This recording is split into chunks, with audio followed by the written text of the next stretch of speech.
Palace back there on your left. And to your front left, folks, that is the dome of the Palace of Fine Arts.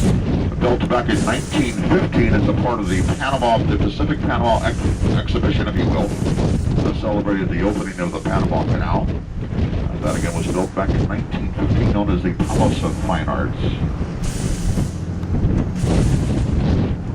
We're making a left-hand turn here, and as we make this turn, you'll see what was originally known as the Letterman Hospital, which was one of the biggest hospitals within the military system back in the early days. It is where many of the surgical procedures that the medical doctors in the military actually were trained and taught, and many of the patients were brought here for those special procedures. This is now known as part of the Lucas Digital Arts Center. George Lucas, the great pioneer of the Star Wars movies, etc.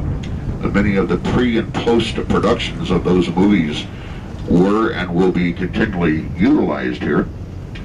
Disney Corporation actually brought out George Lucas and his film and digital arts system here, and they are now running the program. But again, all of the Star Wars movies in the past and going forward were utilized here out of the Lucas Arts system, if you will.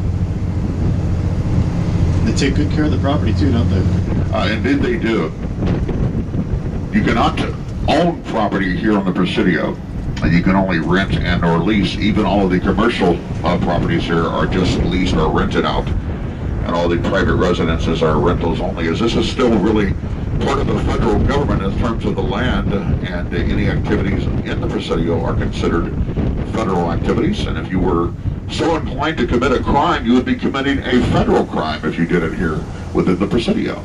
Note to self. Note to self, yes.